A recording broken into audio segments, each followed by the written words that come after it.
Bonjour les amis, j'espère que vous allez bien. Moi ça va, on peut dire que ça va du moins.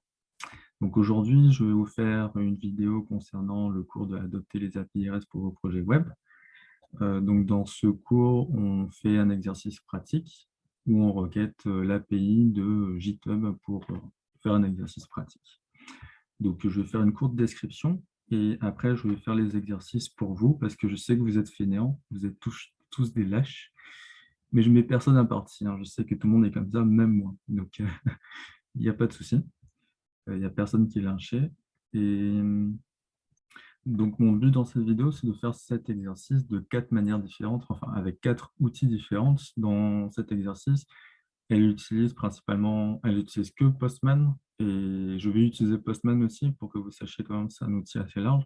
Mais il y a plein d'autres étendues. Et ce n'est pas limité que à des outils qui sont complètement remplis de technologie. On peut l'utiliser de manière très, très simple pour que vous voyez un peu les tenants et les aboutissants de un peu tout. Et donc, je vais expliquer aussi un peu avant de commencer qu'est-ce que c'est qu'une API et comment la requête. Donc, au début, il vous explique dans la première partie du chapitre 2, il vous explique qu'est-ce que c'est qu'une API et comment on fait pour les requêter. Donc, on dit qu'on a besoin d'un logiciel, d'un outil pour faire ça. Donc, après, on voit qu'on a des requêtes, on a des réponses et tout ça se passe sur le protocole HTTP et il faut un tant soit peu connaître les bases pour ne pas être confus en l'utilisant. Donc, une requête se constitue d'une URI, enfin d'un verbe, d'une URI, donc une URL. Elle met la version HTTP, je ne sais pas vraiment à quoi ça correspond, un header et un body. Donc, il y a 4 petits éléments. On regarde le petit schéma. Il y a un verbe, une URI, une version HTTP. Bon, je ne sais pas c'est quoi. On ne l'utilise jamais, peut-être que c'est fait par défaut. On a un header qui permet de donner les informations de la requête au serveur qui va recevoir la requête et le body de la requête qui est facultatif. En fait, les deux données obligatoires sont le verbe et l'URL. Après, on peut potentiellement mettre un header et aussi potentiellement mettre un body. Donc la requête, quand le serveur renvoie l'information, il utilise un code qui permet de définir l'état de la réponse par rapport à la requête. Est-ce que la réponse a échoué? Est-ce qu'elle a réussi? Et dans quelles circonstances elle a échoué ou elle a réussi? Donc les types de réponses sont divisés en 5 blocs. Donc, ça va de 100 à 500 et entre, ça va de 101 à 110, en général de 201 à 210. Grosso modo, c'est un peu ça. Donc, 100, on le reçoit quasiment jamais. 200, donc c'est pour les succès. 300 pour les redirections. 400, comme 404, c'est pour les erreurs. Et 500, c'est aussi pour les erreurs, mais 400, c'est les erreurs par rapport à la requête. Et 500, c'est pour dire qu'il y a vraiment eu une erreur sur le serveur, que la requête a engendré une erreur sur le serveur. Donc, le serveur n'avait pas anticipé le cas de la requête, et du coup, ça a généré une erreur sur le serveur a un peu craché en quelque sorte. Donc, ça définit ça. Soit le serveur est en panne, il ne fonctionne pas, ouais, le serveur a un peu craché. Et grosso modo, c'est un peu ça qu'il y a à savoir, hein. Qu'est-ce que c'est, que contient une requête, que contient une réponse, et quels sont les différents verbes d'une requête, quels sont les différents codes d'une réponse. Et c'est tout ce qu'on a à savoir en fait pour utiliser une API REST. Donc, dans ce cours, on fait des requêtes get, post, put et delete pour obtenir les informations d'un repository, n'importe lequel sur GitHub, pour créer un repository sur notre compte, pour le modifier et pour le deleter. Donc, c'est parti. Donc, j'ai l'API ici. On va vouloir... donc, je vais tout en bas dans repository. Vous voyez qu'il y a énormément de choses possibles avec une API. Et en général, le commun des mortels utilise très peu de choses dans une API, en fait. Donc, je clique dans repository, l'onglet repository. Et je vais, donc là c'est en anglais, donc repository. Et ouais, j'ai get, update, delete. J'ai pas create, mais je l'ai là, create, mais c'est pas vraiment ce que je veux. Donc pour l'instant, je veux juste regarder gate. Donc dans les documentations d'API, c'est souvent la même chose. On a une liste de choix possibles à gauche et les informations concernant chacun des points listés à droite. Donc là, on a get repository, une descriptif et des exemples à droite, code samples. Donc, il propose différents types d'utiliser l'API avec différentes technologies. Mais bien sûr, en JavaScript, il va utiliser une bibliothèque qu'on ne va pas utiliser. Et il faut avoir un peu de notions avancées vite fait, quoi. Il faut savoir c'est quoi OctoKit et l'utiliser. Bon, on va le faire basiquement, hein. On va le faire avec un fetch, pour tout vous dire. Donc, du coup, il ne le montre pas. Au lieu de montrer des choses basiques, il n'utilise pas. Et il y a aussi GitHub CLI. Bon, ça utilise des terminologies spécifiques à GitHub. Donc, CLI, c'est Command Line Interface. Donc, c'est un truc spécial à GitHub. Et il utilise son propre langage pour faire ses requêtes. Donc, il a sa commande GI pour requêter une API à l'adresse qui va sur la base de GitHub. Et il aura ces informations à côté, plus un peu de content type dans le header. Le header est spécifié par un -h. Donc, quand on lit une API, on doit trouver le verbe en première, parce qu'on veut faire une requête. Donc, on doit savoir quel type de requête on doit émettre, quel verbe on doit utiliser. Ça, c'est le verbe. Et après, il y a le chemin, l'URI, qui doit être utilisé. Donc, on voit qu'il y a des propriétés qui sont pleinement mises, et il y en a d'autres qui sont entourées par des accolades. Donc, ailleurs, ça peut être entouré par des crochets, ça peut être mis en italique, mis en gras, mais souvent, c'est bien distinguable et de manière programmatique, on utilise souvent des accolades. Donc, on dit qu'on veut l'owner, donc celui qui possède le compte, et le repository en question, le nom du repository. Donc, ils nous mettent ça à droite dans le code sample et à gauche, il va nous montrer à quoi ça correspond avec la liste de tout ce qui est possible de mettre dans la requête. Donc là, par exemple, il n'y a que ce qui est requis dans la requête qui peut être utilisé, mais dans d'autres choses, on peut avoir bien plus d'informations. Donc là, il n'y a que l'utilisateur et le repository qui sont required, mais on peut avoir plein d'autres informations. Bon, là, c'est dans le body, hein, mais bon, ça concerne pour update un repository et le verbe, c'est patch. Bon, on va plus utiliser put. Patch, c'est quelque chose qui est arrivé après. C'est parce que le protocole HTTP ne prenait pas bien en compte put, donc du coup, ils ont créé patch, mais bon, c'est un peu le bordel tout ça. On ne va pas rentrer dans le détail. Et voilà, donc je vais faire la requête sur l'API, c'est parti. Donc dans le cours, je vais sur la deuxième partie. Il donne l'URL de l'API, mais il le donne aussi sur GitHub, hein, sur la documentation, bien sûr. Donc, ça doit être bien plus bas. Ouais. Bon, là, c'est directement sur le compte de quelqu'un, de celle qui a le... Donc, voilà. En gros, on peut requêter directement comme ça. Donc, on a le mot-clé utilisateur et l'utilisateur en question. Donc, nous, on veut requêter pas un utilisateur, mais un repository. Donc, je peux requêter un repository à elle. Donc, je peux aller sur GitHub et taper le nom d'utilisateur là-bas. Je tombe sur son compte. Je vais choisir un repository à elle. Je crois que c'était la fille, mais non. Donc, je peux récupérer son utilisateur et son repository et le mettre à la place de ça. Sauf que ce n'est pas user cette fois-ci, c'est repository. Parce que là, il écrit repository owner repo. Donc, repository, enfin repo, owner repo. Donc, on a toutes les informations du repo. Donc, c'est ce qu'elle vous fait dans le chapitre 2 de la partie 2. Donc, on peut directement requêter directement dans l'URL. Je l'ai fait dans la vidéo d'introduction du P5, donc c'est exactement pareil. Ensuite, on peut faire un post dans la console en faisant un fetch, mais il y a certaines particularités. En premier lieu, il faut activer un token. Donc, il faut aller dans Settings, en haut à droite. Tout en bas, on a la section Developer Settings. Donc, j'ai déjà des Personal Tokens. Donc, je vais en créer un autre. Donc, Personal Access Token. On met un token classique. Et donc, du coup, je vais en créer un autre, à nouveau, juste pour ce cours. Donc, je peux mettre le nom que je veux, un ABCD. Non, je vais mettre un truc qui a du sens. Exemple vidéo OC API. Voilà.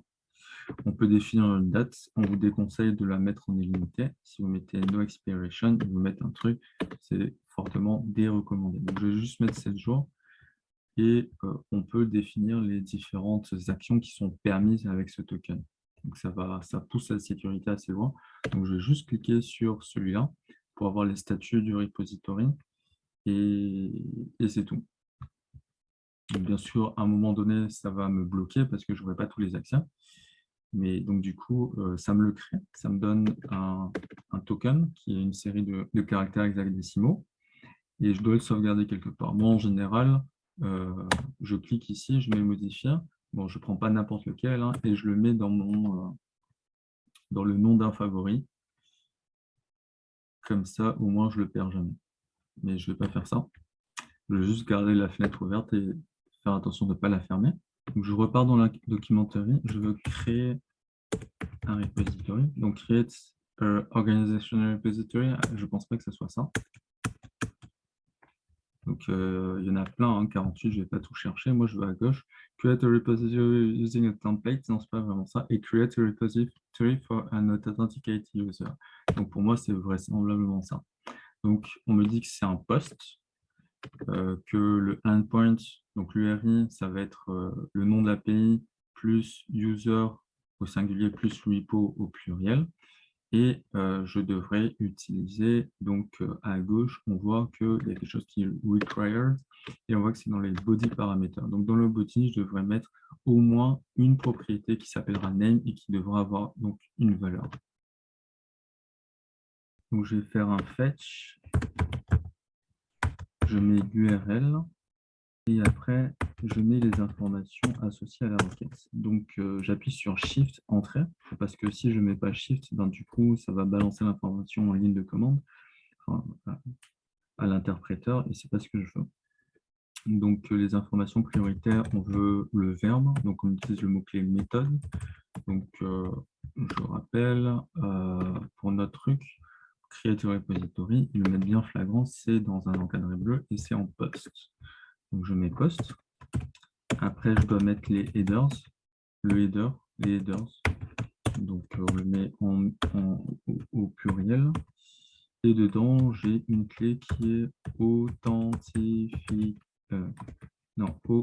authorization. Je suis pas obligé de mettre les guillemets, hein, c'est pareil. Mais par contre, après, si je dois mettre les guillemets, donc on peut mettre token ou bearer. Donc, bearer, ça s'écrit comme ça. Donc, dans le cours de full stack, vous l'avez vu. Et donc, je mets ma clé, je la copie, je la mets ici. Et c'est tout ce que j'ai besoin hein, pour le header. Donc, je vais à la ligne et j'ai besoin de mettre un body avec le main, le nom du repository que je voudrais. Donc, name, et je l'appelle exemple OC API. Voilà, tac. Je peux fermer. Et après, donc, je dois récupérer mon API, la réponse que l'API va me donner. Donc, then, j'obtiens une réponse, j'utilise une fonction fléchette et je vais faire un alerte en cas de succès. Donc, et je vais dire worked. Je ferme l'alerte, je ferme la fonction, je ferme le den et je vais faire un catch en cas d'erreur. Donc, je récupère aussi une fonction, j'utilise aussi une fonction fléchette, sauf que là, je vais faire un console log de l'erreur, tout simplement. Je ferme la fonction, je ferme le catch et je peux balancer. Donc, il me dit qu'il y a un problème de corps. Ouais, authorization, je l'ai mal écrit. Donc, c'est sûr que si on écrit mal les choses, l'API ne comprend pas. Et donc là, il me dit que ça a bien marché. Donc, pour vérifier, c'est simple, je vais sur GitHub et je tape le nom du repository que je suis censé avoir. Mais là, apparemment, il ne me sort rien. Donc, si je regarde bien, je vois qu'il y a une erreur 400. Donc, je peux investiguer. Je vais dans Réseau. Je regarde que là, j'ai bien mon fetch avec une erreur 400. Et je veux observer qu'est-ce que c'est. Donc, je clique dessus et je vais dans Réponse. Et il me dit Problem parsing JSON. OK, donc il a eu un problème en parsant le JSON. Et effectivement, le body il doit être sous forme de chaîne de caractères. Il ne peut pas être sous cette forme d'objet. Donc, je vais réécrire, enfin, je vais recommencer l'appel et je mets donc le body en forme de chaîne de caractères. Donc, il me dit encore une erreur, 400. Donc, je peux encore aller regarder dans réseau. Si je vais là, il me dit qu'il a encore eu un problème parce qu'un véritable JSON, les clés comme les valeurs sont en guillemets. Donc, il faut aussi que je mette le name sous forme de chaîne de caractères. Et là, ça marche. Donc, on a bien work, ça a pris un certain temps, ça n'a pas été immédiat. Il faut que GitHub crée le repository. Une fois qu'il est créé, il renvoie la réponse. Et quand il y a l'erreur, il voit directement l'erreur, il renvoie directement la réponse. Et du coup, ça bloque. Donc, je peux maintenant actualiser. Et on voit que notre repository est sorti. Très bien. Donc, dans le prochain exemple, je vais utiliser Postman en mode online. Donc, elle vous fait télécharger Postman dans le cours. Mais on va l'utiliser en ligne, c'est bien plus simple. Donc, je clique sur Web App. Je crois que c'est pareil, hein. Donc, soit je crée un compte, soit je me connecte. La meilleure des manières, c'est de se connecter avec un compte Google, c'est bien plus rapide. Donc, je vais aller chercher à accéder aux requêtes. Donc, des fois, il y a un bouton qui permet directement d'aller sur la requête. Donc, on peut aller dans Workspace ou là, il met directement Workspace et aller dans mon Workspace. Donc là, on a un overview. Ici, on a des onglets. Donc, ou bien on peut créer un nouvel onglet pour faire des requêtes. Donc, on va faire un put et on va essayer de modifier. Ils disent un patch hein, dans la documentation pour faire un update. Update, donc c'est celui-là. Je vais faire un patch à celui-là. Donc, je vais recopier l'URI. Je la mets dans l'API. Donc, le owner, c'est moi, c'est HICR. Et le nom du repository, c'est ça. Copier. Et je colle. Donc, HICR, exemple OC, c'est mon nom du repository. Donc, qu'est-ce qu'il me demande après? Il me dit que donc ça, c'est les path parameters. Donc, path, c'est dans l'URL. C'est bien owner et repository. Owner et repository. On voit qu'on n'a rien d'autre de required. Donc, on peut modifier ou ne rien modifier, mais on va modifier le nom. Donc, on va rajouter un body dedans et on va compléter le header pour qu'il comprenne ce qu'on veut. Donc, j'avais dit qu'on pouvait mettre bearer ou token. Là, je vais mettre bearer et je vais utiliser la clé de token. Donc, c'est ça, je colle. Et dans le body, je vais utiliser du texte en nature, wow, du texte cru, on va dire. Et donc, j'ai besoin d'un name qui va contenir un nouveau nom, nouveau nom tout simplement. Tac. Et je crois que c'est tout. Si je lance,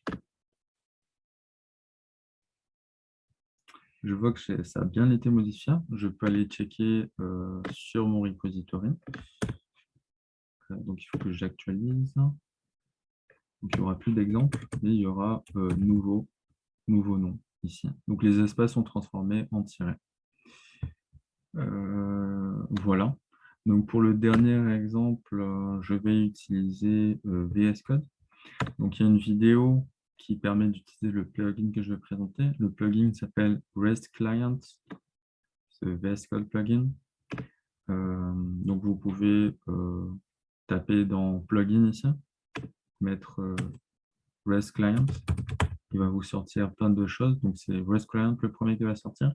Et ça, ce logo-là. On peut faire énormément de choses avec. Genre, mais vraiment énormément. Donc, la vidéo, elle dure 9 minutes. Moi, je vous conseille vraiment de la regarder, même si c'est en anglais. Si vous ne pouvez pas en anglais, je mettrai peut-être une vidéo en français si je la trouve, qui explique comment utiliser ce plugin VS Code. Et on peut faire vraiment énormément de choses. Donc, on peut faire les requêtes basiques comme on vient de le faire en utilisant un fichier avec une extension HTTP, où il y a deux types d'extensions qu'on peut utiliser, mais moi j'utilise toujours HTTP, du coup j'ai oublié l'autre extension. Et on peut faire des requêtes sur différents types de serveurs de bases de données. On peut faire sur du GraphQL ou sur d'autres types de serveurs, je ne sais pas trop. Donc on peut générer des snippets qui correspondent aux requêtes. Ça aussi c'est vraiment pas mal. Donc je ferai un dernier exemple juste après ça, le delete, pour vous montrer à quel point ça peut être utile. Donc voilà comment ça se matérialise, l'utilisation de REST Clients. On met le verbe qu'on veut, l'URI qui le suit. On n'est pas obligé, je crois, de mettre la version de HTTP. Donc si on ne met pas de version, la version par défaut est la version la plus stable. Donc après, on peut mettre, en allant à la ligne, il faut absolument aller à la ligne, et on met les headers que l'on veut. Donc nous, on voudra authorization avec l'autorisation, le type d'autorisation. Et on doit sauter une ligne, c'est obligatoire pour pouvoir écrire le body. Pour que le REST client comprenne que ce qui suit, c'est ce qui suit le saut de ligne, et ça correspond forcément au body. Et si on veut faire une nouvelle requête, on doit faire 2 espaces blancs pour pouvoir faire une nouvelle requête. Donc, je vais créer un fichier qui va s'appeler ocapi.http.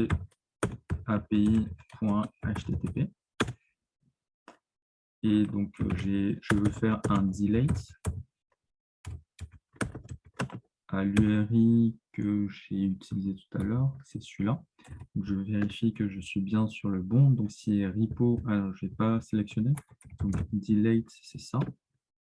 Donc, c'est repo owner repository. On voit qu'il n'y a que les path paraméters qui sont obligatoires et le reste n'est absolument pas obligatoire. Et il n'y a justement aucune autre option possible. Donc, ils permettent aussi de rajouter ça dans le header pour rendre la requête encore plus sécurisée, mais on n'en a pas forcément besoin. Donc, le owner, c'est HCR et le nom du repository, c'est nouveau nom. OK. Donc, j'ai besoin d'un authorization que je mets à bearer, je peux encore, ou token, et je mets, je ne sais pas si du coup je dois mettre un espace, un 2 points, ou si je dois mettre le 2 points. Bearer, et je mets, du coup ça se colore, et je mets la clé de token. Tac. Je saute un espace, et j'ai pas besoin en fait de body. C'est malin.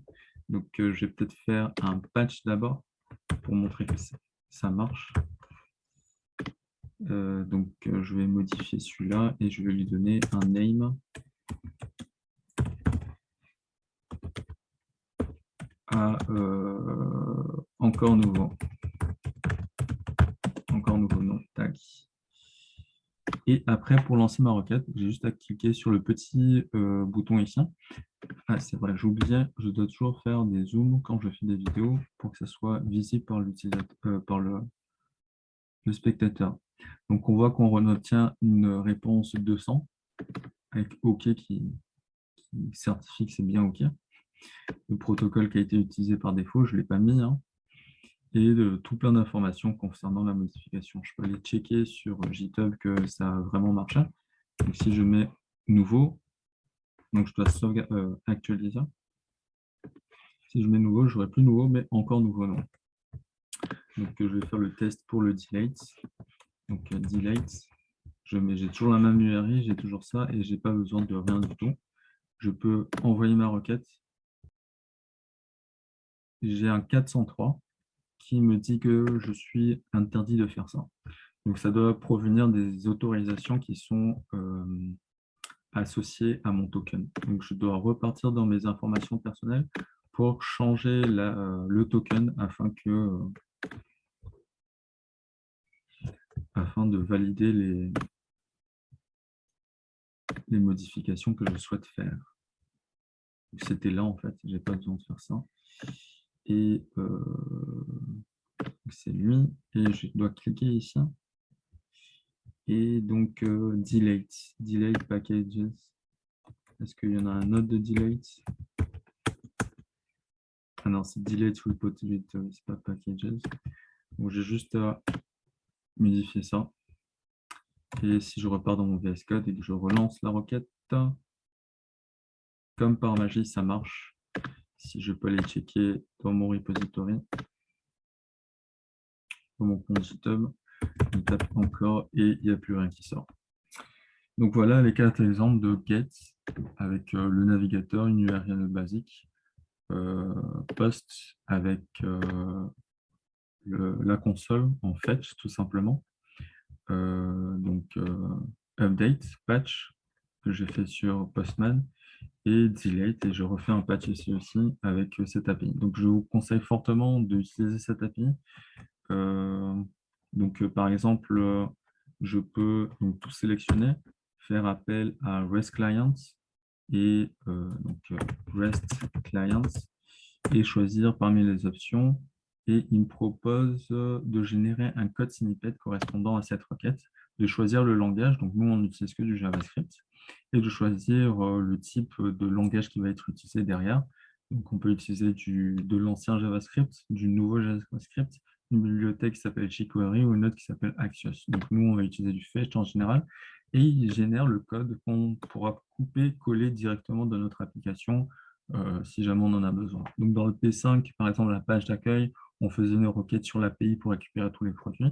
Donc on pourrait tester l'API ici et générer le code qu'on collerait directement dans notre fichier JavaScript, tout simplement. C'est vachement utile quand même. Mais il y a encore plein d'autres paramètres qui sont paramétrables. On peut utiliser des variables, c'est extrêmement utile, mais je ne vais pas faire de présentation de ça, je vous invite à regarder la vidéo. Mais ouais, c'est vraiment très très puissant. Vous voyez, toute la documentation, elle est très très longue. Donc il y a plein de choses possibles à faire. Donc bon, j'avais dit que je ferais un exemple après le delete, mais l'exemple que je voulais faire, c'était juste montrer qu'on pouvait faire du snippet, générer du snippet et le copier, coller dans notre code. Mais bon. Donc voilà, j'espère que ça vous sera utile, que vous avez aimé mes exemples, que j'ai pas été trop confus et que j'ai été assez détaillé. Et si vous avez des questions, posez-moi les dans les commentaires. Je vous remercie, bon courage à vous, à bientôt.